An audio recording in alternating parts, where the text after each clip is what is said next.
I'm spellbound to see all this beautiful expression of your love. Such attention and creativity. I must be the luckiest guru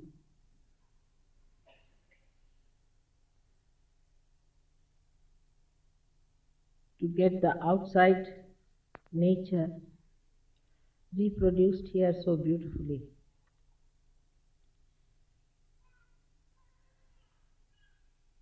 After seeing this,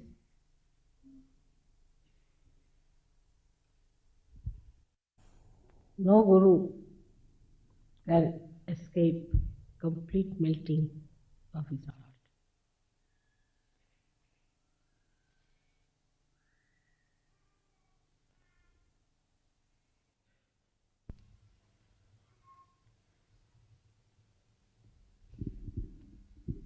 Actually,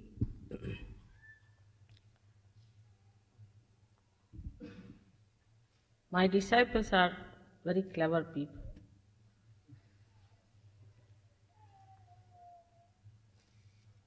They can neutralize any guru.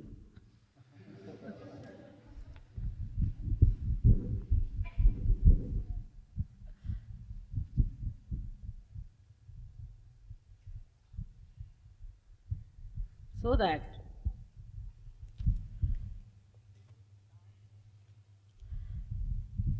guru's staff, which is used for disciplining the disciple, also melts away into a lotus.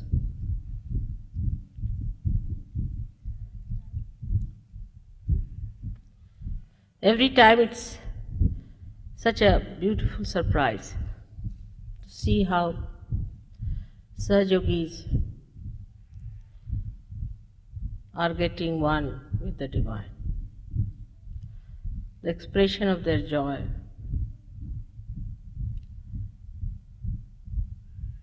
the conception of the divine. You can see very clearly, this is how I want you all to sit in the kingdom of God as I am sitting today.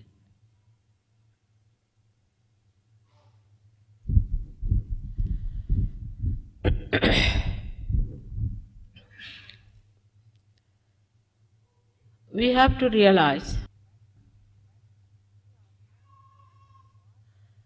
that we are now the part and parcel of that cosmic consciousness itself, the Brahma, the one that creates, which coordinates, which plans into all the details, and the one that loves through its creation, through its expression, is that cosmic consciousness. We are not only in it,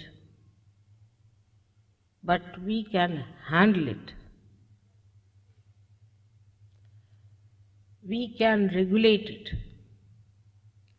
We can use it. We can work it out.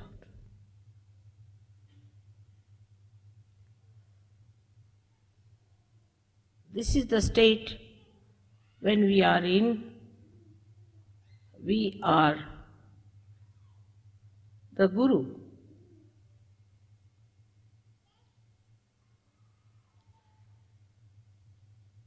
Guru means a thing which is higher than the gravity of the earth, or stronger than the gravity of the earth.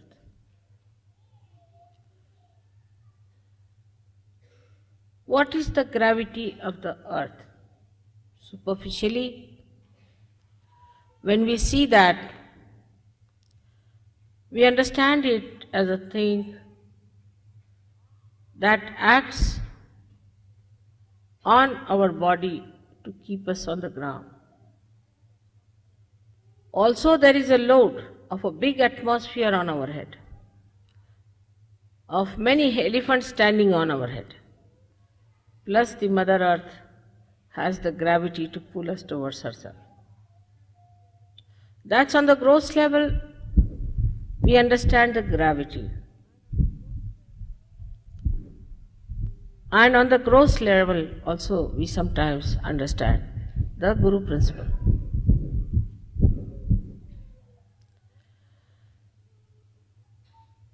On the gross level, we think a good Guru is that person who just attracts you towards himself. Bodily attraction. Or maybe other attractions.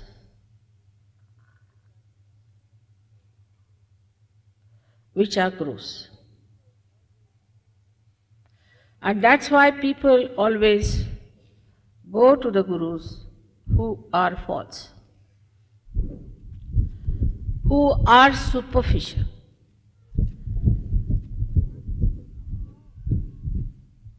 But the one who is above the gravity of the Mother Earth,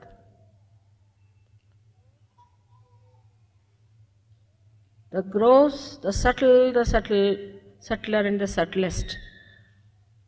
Beyond all these attractions, that is the one, is the Guru.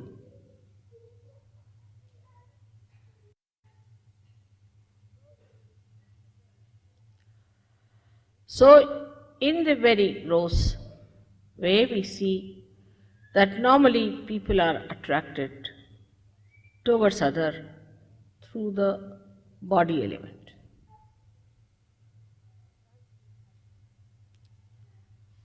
The gravity acting through the body.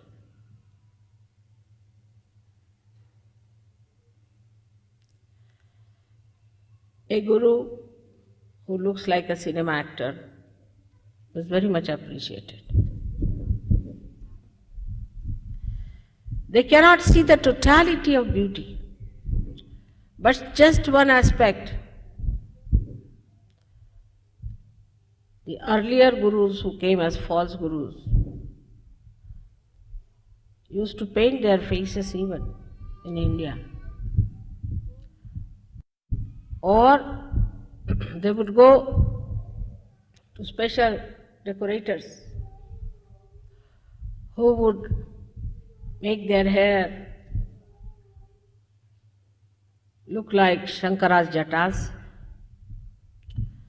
and eyes were painted with big black coal up to this, and the whole body was covered with funny type of a powder. Or they would wear a kashaya, a cloth that was given a color of saffron without using the saffron. In 2 rupees you can get that. And people would be attracted towards such a person. They would carry an elephant. To sit on an elephant, even to add to the propensity of the superficial gravity, and walk on the streets. And people would bow to them and give them whatever they wanted.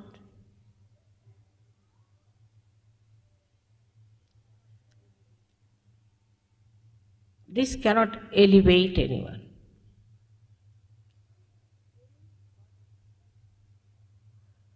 Any body attraction can enslave you, cannot give you freedom.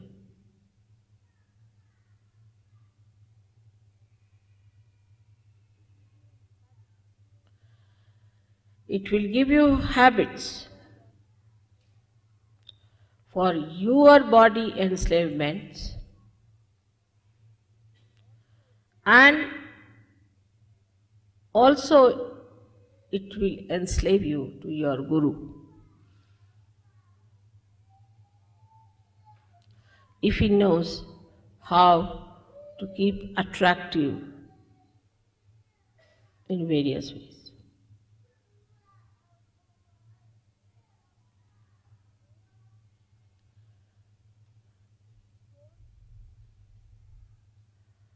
The whole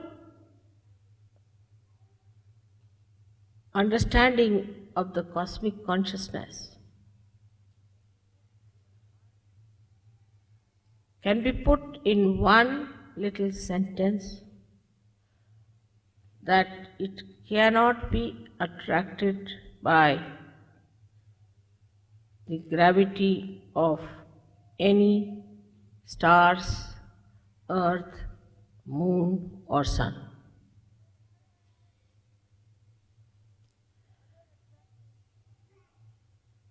The other attractions one has from the Mother Earth are all for food, greed, lust, materialism at its worst.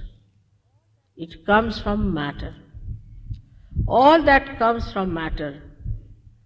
Once you start getting used to it, you become a slave and not a guru. So the first attempt should be for anybody to be a good guru is to get over material attraction. In a subtler way,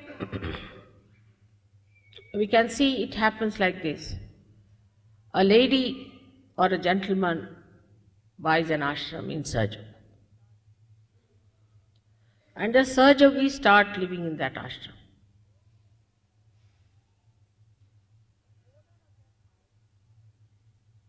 The owner of that house starts worrying about the house and all material things in that house rather than the emancipation of the disciples or the Sahajogis who are there.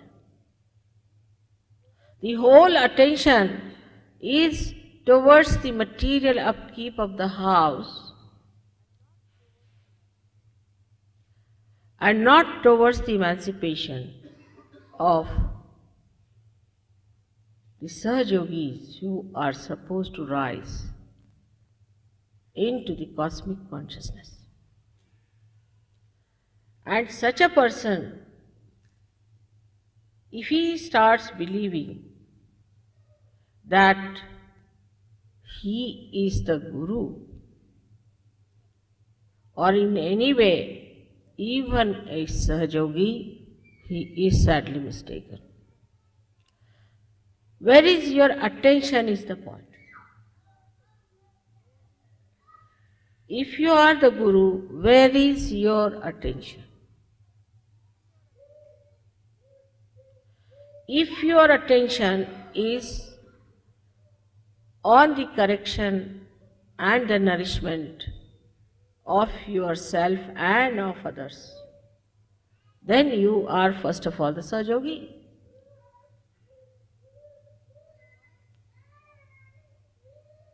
And once you rise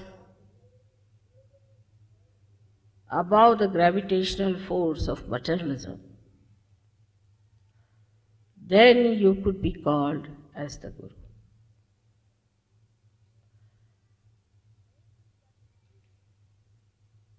Anything that is living has a capacity to rise against the gravity up to a point. That is limited. Like we have seen the trees. They come out of the Mother Earth and grow upward, up to a limited space. Every tree, every type of tree has its own limitations. Cedar will be cedar and rose will be a rose.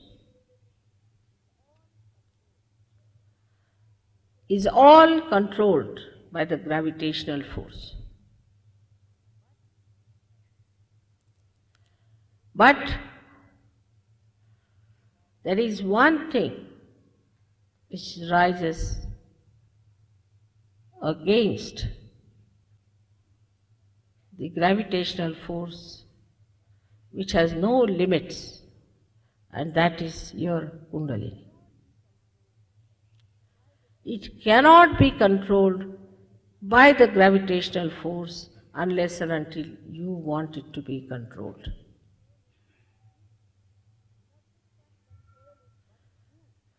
Nothing can control it but you and yourself can control it. So as soon as you become in charge of your Kundalini, you have crossed one step forward, that you have overcome the force, that is the gravitational force.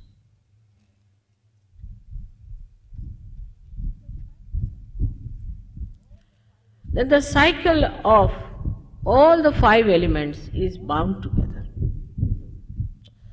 All the 5 elements have to go in a cycle in such a way that nothing is wasted,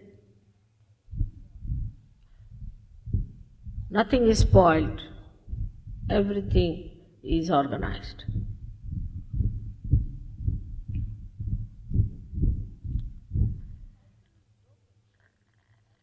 But the cycle is broken only by the awakening of the Kundalini.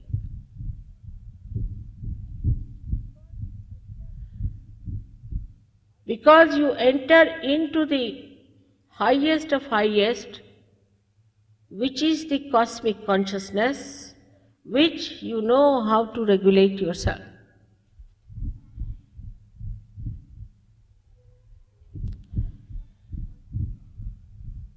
That cosmic consciousness is the Param Tattva, is the principle of all the principles, controls all the principles. So it controls also the principles of all these 5 elements. It controls the Manashakti. It controls the evolution and gives you the power to evolve others. So this great Brahma Shakti is at your lotus feet. Perhaps Sajogis do not realize what they have achieved. The only difference between a Adi Guru and a Guru, Sadguru I would say, is this, that the Adi Guru knows that he is the controlling power. He knows he is with absolute oneness with the Brahma Tattva, with the cosmic. The authority with which he talks, the complete confidence with which he says things. There is no doubt in his mind. In any one of his teachings, he will say, I verily say to you, that confidence that I am with the Brahma Tattva, that I am the Brahma, and that I am controlling all that Tattva,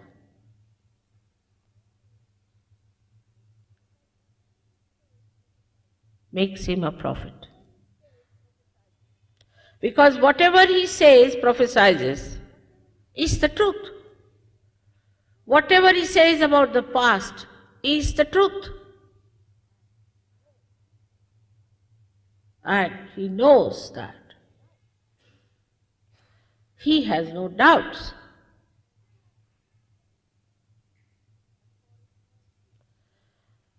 The authority with which Moses talked, authority with which Socrates talked, authority with which Lao Tse talked,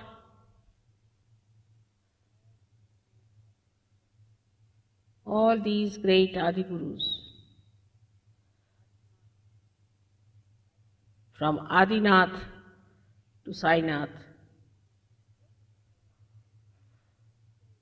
they didn't say, if you do this way will be good or that way would be good.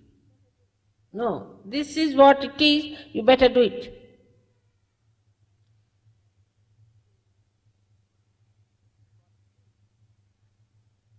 This is what it is.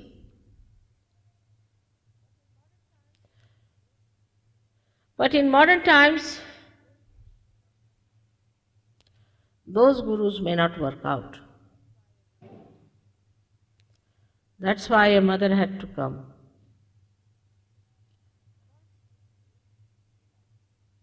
First, to give you realization. Because these gurus did not realize another point, that their disciples not understand them at all. Whatever they are doing out of awe. But awe doesn't have understanding in it. Or even the earlier ones may have had. The generation that came afterwards did not have. So they turned the gurus into a facade, and the whole building they owned as their own, creating all kinds of problems, killing the universality and the collectivity, because Brahma Tattva is the power of the collectivity. Is in everything, in the atom, in the molecule, in the human heart. Everywhere it is reflected, depending on the reflector. And it controls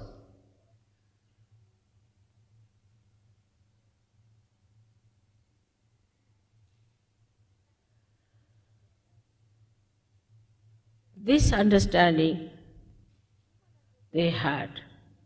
But the human understanding perhaps they did not have. That if we today tell them something, they might listen to us, but tomorrow they will forget. So it was necessary that you all should be given realization. Otherwise, also without realization, what's the use? What's the use of talking to people about the colors, those who don't have eyes? So realization has to be given. But it should not be done with diffidence.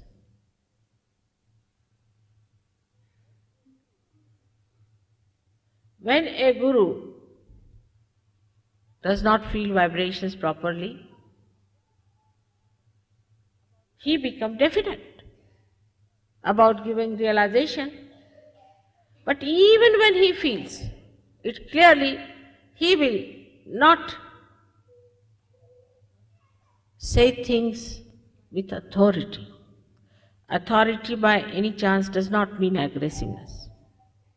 Authority is because you have it, that's why you express it. Like this light is now shining on my face. It is shining, it's not aggressive. Because that's the quality it has got, that it has to shine, so it is shining. In the same way, a guru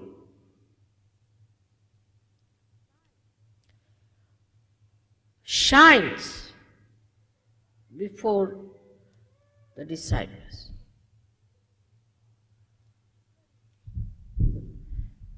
It's very easy to understand this word shine. When you have something dirty, it doesn't shine. Even the gold, which is always shining, is not tarnishable. If you put it under the mud, it won't shine. So you have to wash it, clean it, and rub it nicely so that it shines. But in Guru Tattva, it is from the basics you have to start. Before the gold came into its own state of gold, it was mixed with so many other things. So it had to be heated up, melted away, sieved out, and so many processes it had to go through to become gold. So when you become Sahajogis, you have become gold. Now the second job is to keep this gold shining. And third would be to get a part in the crown of your mother so that you can never be tarnished.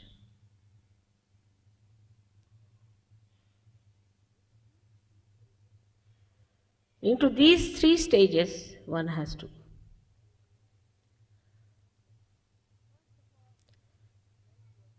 First of all, to judge yourself, to be a guru, you have to have a gravity of your own, which is not bound by the gravity of the Mother Earth.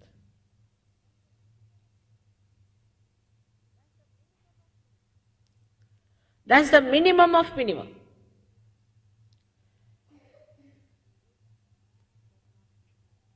Which does not mean you wear outside the kashaya, the dress that suggests that you are a sannyasi.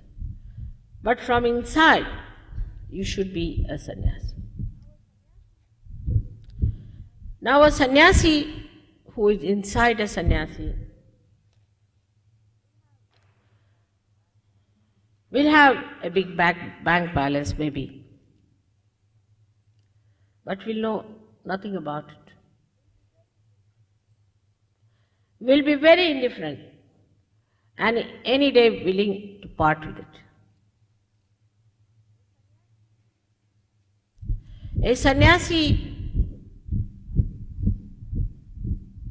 has to be a person above lust.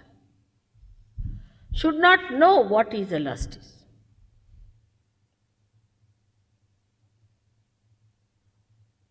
What is this attraction of lust is?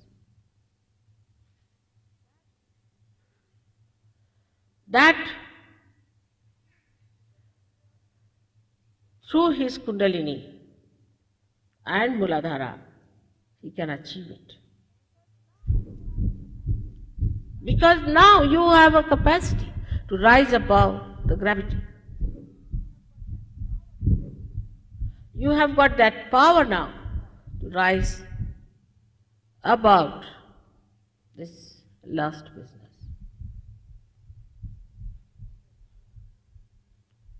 Where your attention gets absolutely ruined. But in Sahaja Yoga we have everything.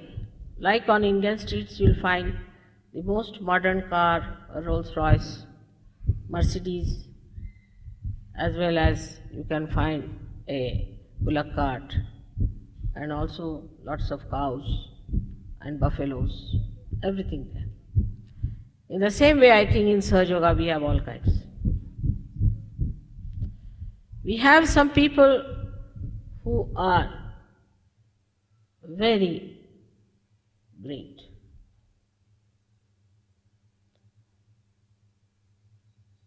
And try to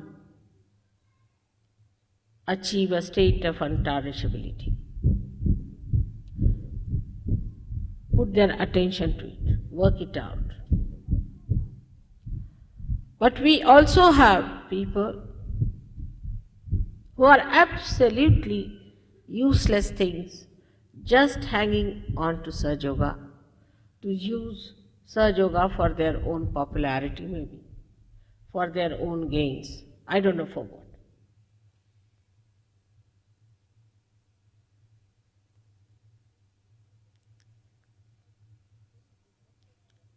I have seen people who give lectures in the name of Sahaja Yoga and are badly caught up.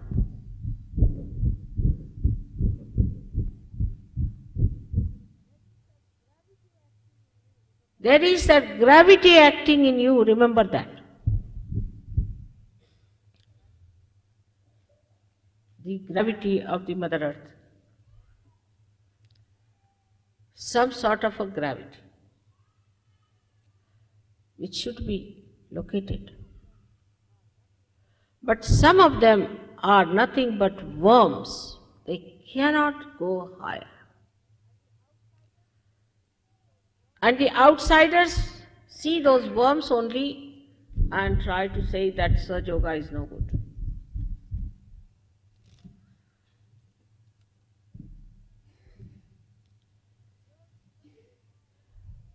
Your Kundalini has the power. It has all the powers to make you the highest of highest. An ordinary grass can become a cedar. There's no limits to it.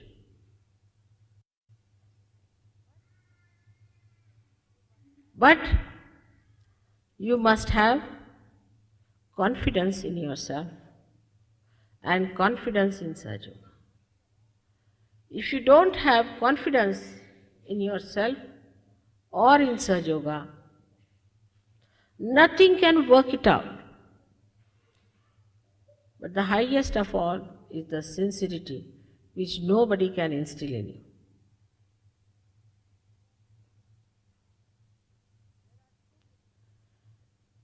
There are so many descriptions of a guru, how a Sadguru should be. Not in the West, I didn't see that, because I think they never believed in gurus, but they have lots of gurus. Like Pope is another horrible fake guru sitting here. Then we have another one, Bishop of Canterbury, sitting there. All of them are false gurus. Know nothing about Kundalini, don't know anything Brahma. And they just want to denounce Indian ideas, not because they are Indian, but because if Sahaja Yoga is established, they will lose all their earnings. From where will they get their money and their crowns? So they want to propound that they are the solution, achieving nothing, spoiling the name of Christ, saying all kinds of things against him, stupidly, without knowing the divine. Then we have many in the Islam, horrible people, just the opposite of Muhammad Sahib, doing all wrong things in the name of Muhammad Sahib. It's something like one can understand that a thief has to become an impostor, to behave like a king to show that he is not a thief and to have his thieving done. This is how they are, all of them. Right from India, we have many Brahmins of the same category. This priesthood has to go. Wherever there is a priest, no, it's a mafia. It's a sophisticated mafia.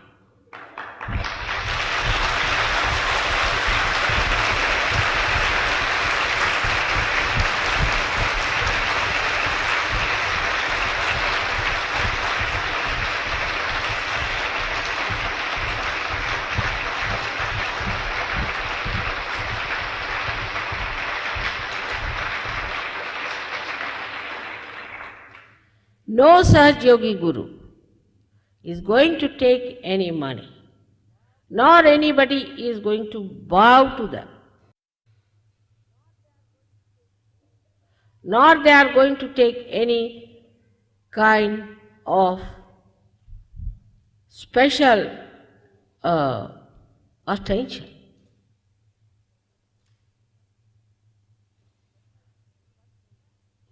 In the sense, in one place, we had a ashram where the Guru and the Guruvi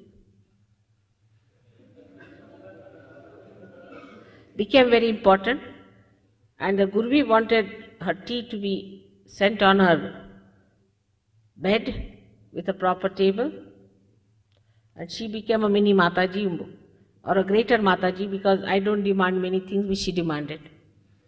I never demand anything. Whatever you do is very great for me. And this is how they felt they were great gurus, by asking for this privilege and that privilege. Guru has to suffer the most. That's how he can command. He has to be the example of austerity and of detachment. That's how he is going to get respect. In Sahaja, nobody is going to respect anybody because that Guru has made so much money out of Sahajogis.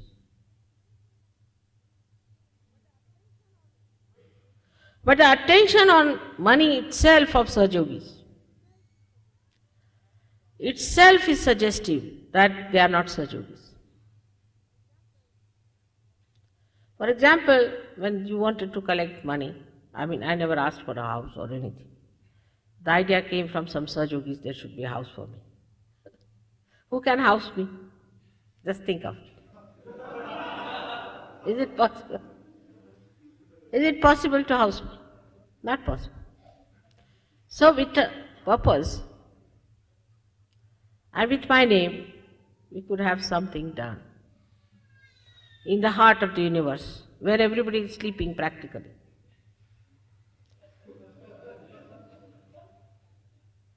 We had to do something dynamic there. And I heard that some stupid people started arguing on that. That's again the sign of not understanding.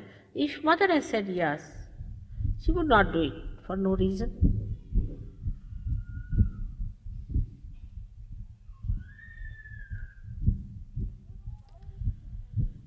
So the power of understanding only comes when we become the power of cosmic consciousness. Because cosmic consciousness understands each and everything. Sitting down here, you can understand everything, you don't have to go there.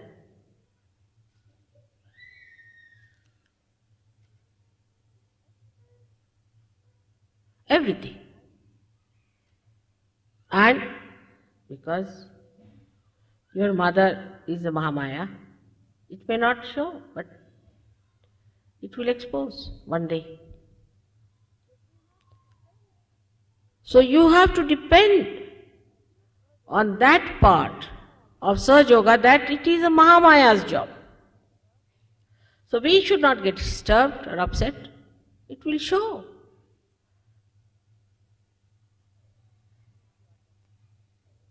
So you are doubly blessed. First of all, you got your realization, which they say is the hardest of hardest thing to get. You have overcome the gravity. And secondly, your mother is the mother of all the Adi Gurus. She is the one who taught all the Adi Gurus. She created the Adi Gurus, and she'll create out of you the Adi Gurus.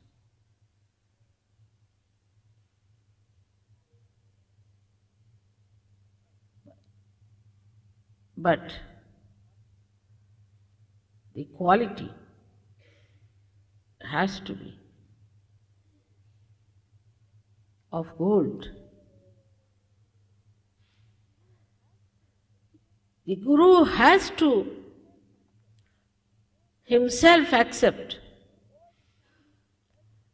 all the challenges, everything, to go through it, to work it out, to cleanse himself, to see for himself how far he has reached. He has not just to depend on some certificates of few people. It's not artificiality. It is not falsehood. It is reality. And when you come to reality, you must know that you have to be satisfied about yourself. Then comes the confidence.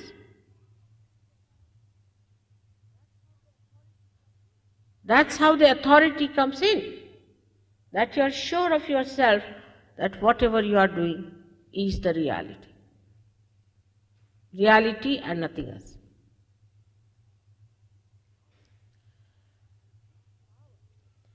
And this power is within you. The Kundalini is within you. She is your own mother.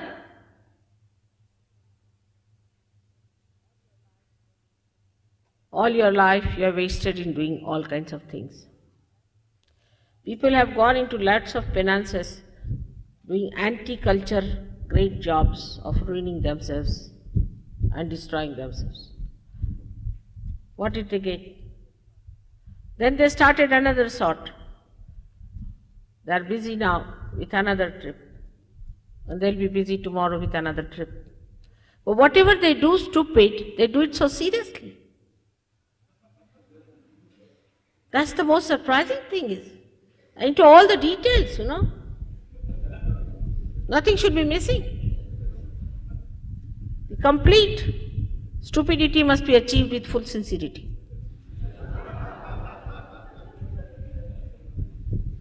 That surprises me the most. And then what confidence? If you ask me, why did you do it? He said, what's wrong? You are amazed.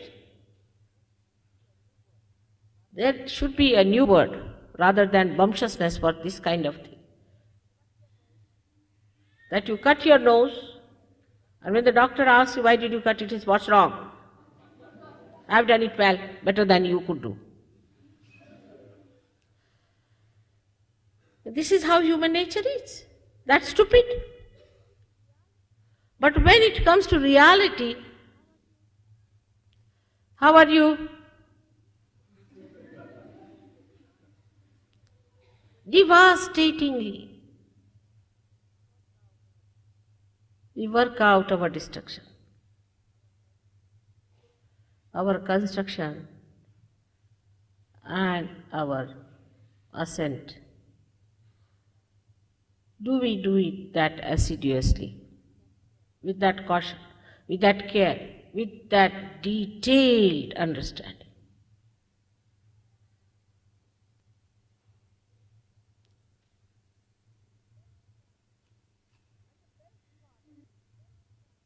And the best part of it, that when you are doing it, you get choice, immediately rewarded. For example, doing all this, you must have all enjoyed, no doubt. Anything that you do in the name of God is immediately rewarded.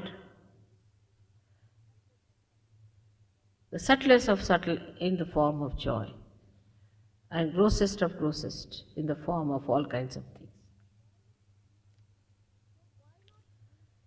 So why not do it something with complete understanding,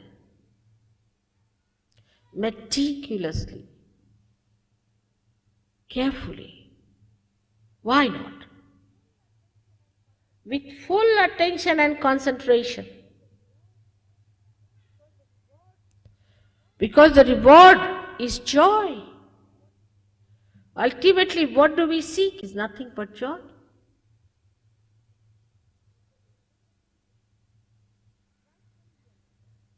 Rationally we understand, but not from the heart. It doesn't go in the heart easily. Now people are saying, Mother, open my heart. How am I to open it?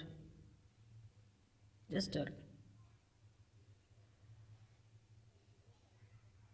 One has to go for an open heart surgery, I think, the way things are. To open your heart, the Guru has to be generous.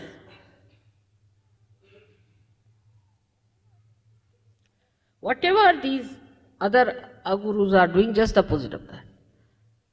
What have you given? For example, you are having some people with you in your house, and you are the Guru. What have you given to them?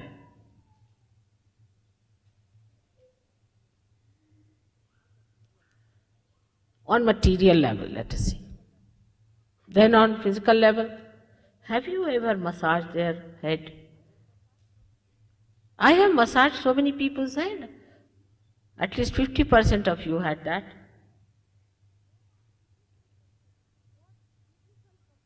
What physical comfort you have given to that person? If you are the Guru. Then what is the emotional confidence you have given to that person? If you are shouting for that person, why did you keep it there? Why didn't you keep it here?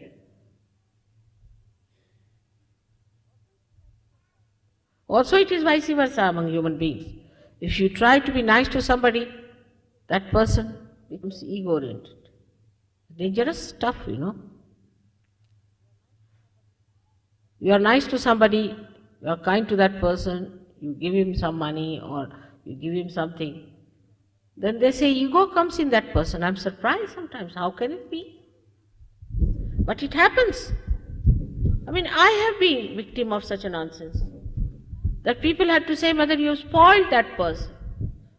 Just don't know, how can I spoil?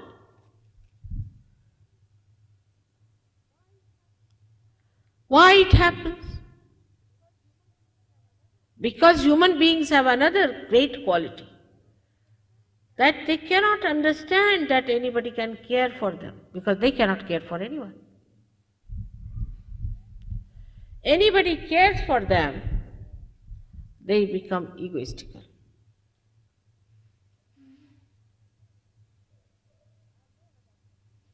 I have known about some Indians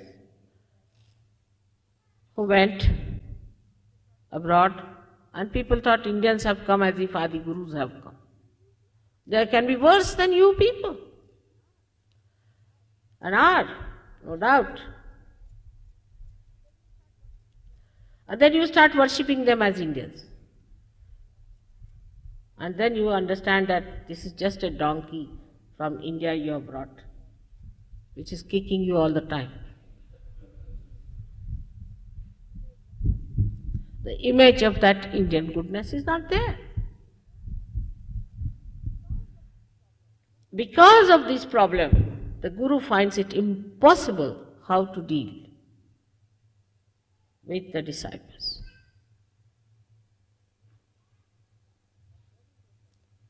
But there is a solution. Leave it to your mother, and I'll put them right. All such problems, you can leave it to me. When people try to take advantage of you or take to ego, tell them, now I'm going to leave it to mother, I'm not going to look after you anymore. That will settle them right. They do not know that this cosmic consciousness is also very mischievous. It has lots of mischiefs up its sleeves. And it can work out such mischiefs that people are amazed and aghast.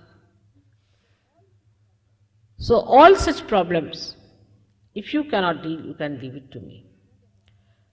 And another one is to their Kundalini, to tell them that they are catching on this or catching on that. It's your duty to tell them that you are catching on your ego. Better be corrected. Now, all of you can become gurus. every one of you can become gurus and can develop that great capacity to be one with that cosmic consciousness, completely out of the clutches of the gravity of the earth, materialism. Without achieving that, you have no right to tell anybody what is to be done. First, it should be your practice and precept in your own life, in your own example. And then your example is sufficient to convince others. Today, through this understanding that you have to rise about the gravitational force of materialism, which is today's religion everywhere, whatever they may call it, whether it is communism or capitalism or democracy or democracy, whether it is Christianity, Hinduism, Islam or any other nonsense, all of that is nothing but materialism in its all absurd forms. Kundalini is the only thing that can take you like the stalk of the lotus out of this mud of materialism.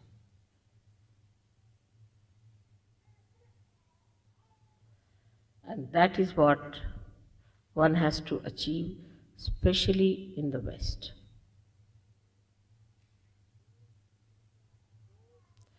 It goes into subtle and subtler and subtlest forms.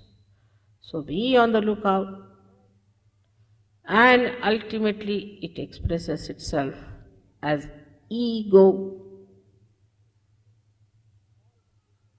All materialists are egoistical, racist,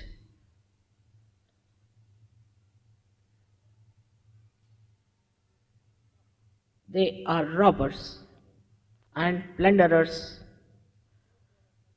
They go to other countries like South Africa and settle down nicely, robbers and plunderers, and extracting the wealth of another.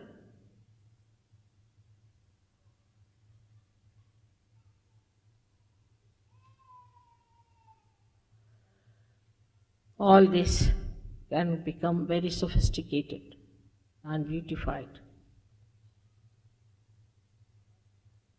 We have to fight that, but to fight that we have to get out of it completely. Otherwise we cannot fight it when we are in it. So all of us should try to get out of it fully. It does not mean that you should all take out your clothes and say that we have given up everything. That's another style it has started now. It means that you respect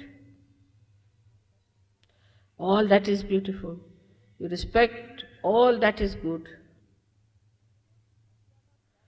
But you are not dominated by anything. You are not in the clutches of anything. If I want, I can wear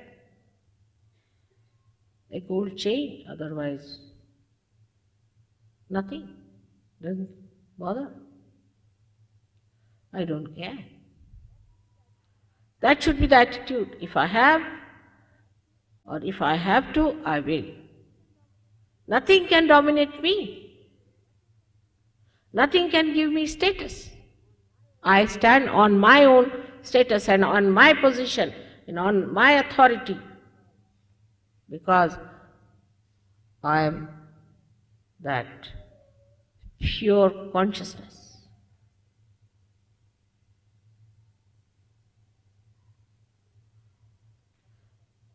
Nothing can spoil me. Nothing can bring me down. Nothing can bow me. I cannot make anyone dominated by me either.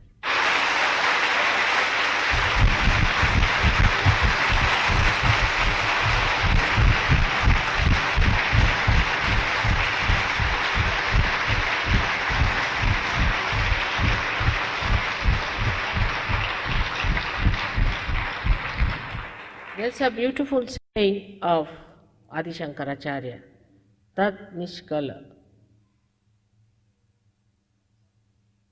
about Brahma Tattva. I am that Brahma. On that, if you have, let me see. That's the best way to understand what you are.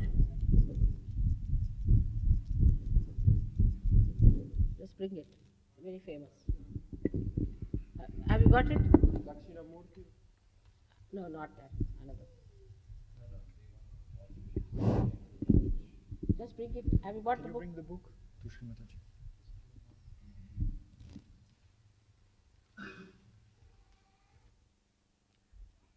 My chashma is in the purse is where.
This is the one.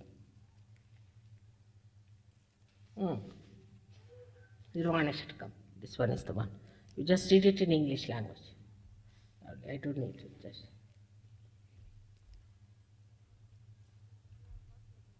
When you have got your Nirvana, what happens to you? It says now.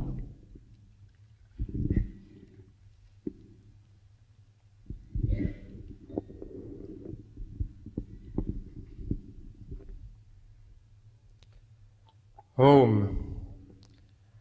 I'm neither the mind, intelligence, ego, nor chitta, neither the ears nor the tongue, nor the senses of smell and sight, neither ether nor air, nor fire, nor water, nor earth.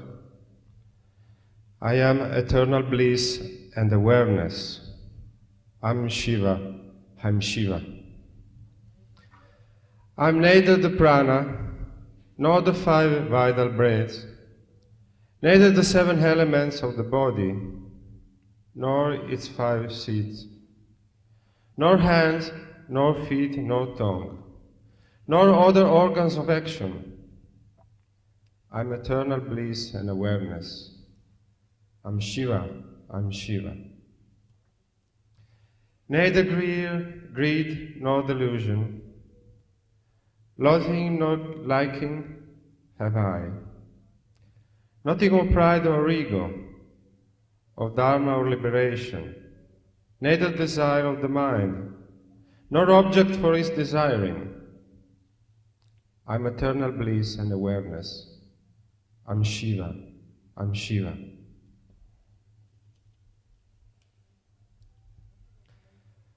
Nothing of pleasure and pain, of virtue and vice do I know, or mantra of sacred place, of Vedas or sacrifice. Neither I am the eater, the food, nor the act of eating. I am eternal bliss and awareness. I'm Shiva, I'm Shiva. Death or fear I have known, nor any distinction of caste, neither father nor mother, nor even a bird have I, neither friend nor comrade, neither disciple nor guru. I'm eternal bliss and awareness. I'm Shiva, I'm Shiva. I have no form or fancy. The all-pervading I am. Everywhere I exist. And yet, I'm beyond the senses. Neither salvation have, nor anything to be known. I'm eternal bliss and awareness. I'm Shiva, I'm Shiva. That's what you are. You are eternal bliss and awareness, the consciousness, the pure consciousness. I think this must be, everybody must remember by heart and must say in all the ashrams. That's a very good way of remembering what you are. May God bless you.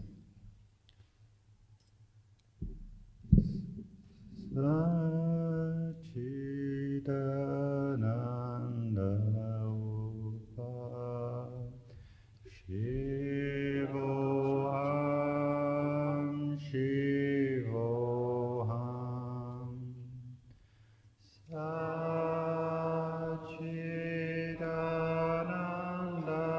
Upa Shivoham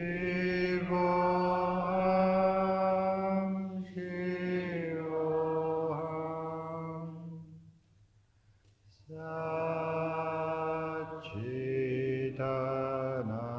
Satchidananda Upa Shivoham Shivoham Satchidananda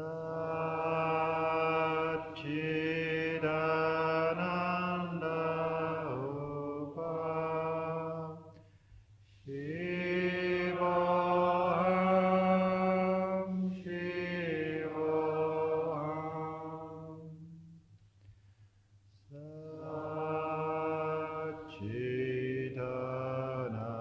Satchidananda Upa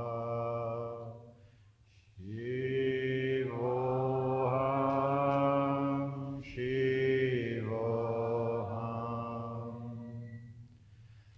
Satchidananda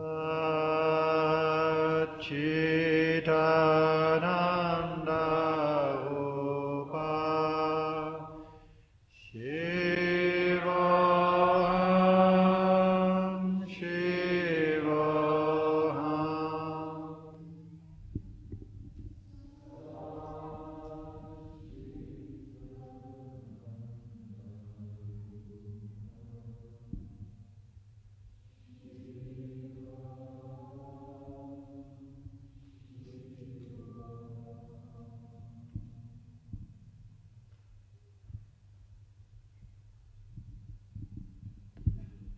Now all the leaders have to come on the stage today to help with the puja.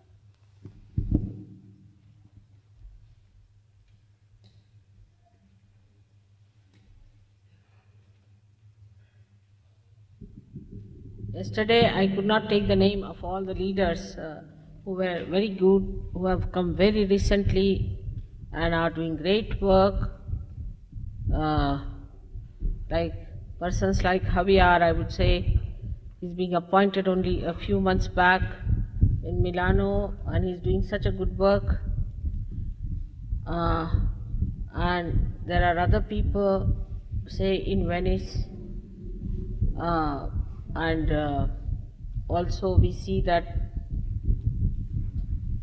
recently some leaders have been appointed in Milus and Montpellier. They are doing very good work. I get very good reports about that place. Amazed how the new centers are coming up so well. Even in Australia, there are many new centers that have come up which are doing such good work. In England, there are so many new centers that have started. We are doing good work. Some of the old people are dropping out, but the new people are coming up are very good. We find it all over all over. This kind of thing happening now. A new dynamic leadership is coming from people. And I'm amazed how they have joined very recently as leaders of smaller places and are doing so good in every country. Even to take all the names may not be possible, but I feel that so many of them have been really doing such a good job that only divine can explain it. It's the divine's great blessings that we have got all the right people. Surge Yoga is definitely progressing. It should not progress faster than the divine wants it to progress, and so we should accept that speed, but still we should try our level best, because it is our job to try and work out as much as possible and as far as we can go. May God bless you all those who are working in smaller places as leaders. For everyone, I get report and I understand them, and I have tremendous feeling for all of them. But some of the places where there are smaller ashrams and things, problems are cropping up, and I'm surprised how still these problems are there. So everybody must try to correct oneself, should become an example of compassion, love and understanding. And I hope I will have no reports at least about the leaders or their wives, especially the wives. Wives is a big problem. I wish I had told something about the wives.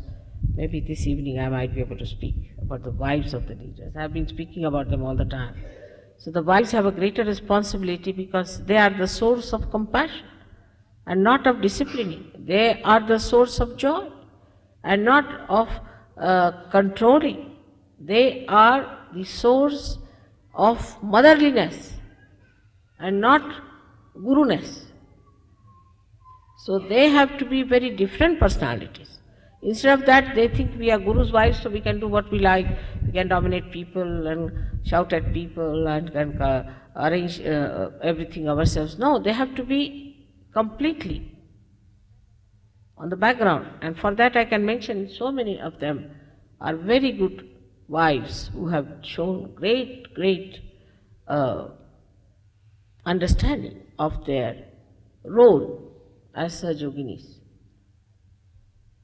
So I would request you not to become gurus yourself, but to become guruvis. And guruvis are the ones who look after the other side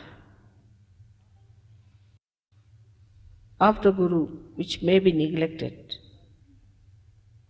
because of his disciplining nature, which he has to have. And they are the ones who are the cementing factor. If the guru is the brick, they are the cements. But it acts sometimes the other way around. So I didn't say much about them, but I hope this evening I might say something about them. May God bless you.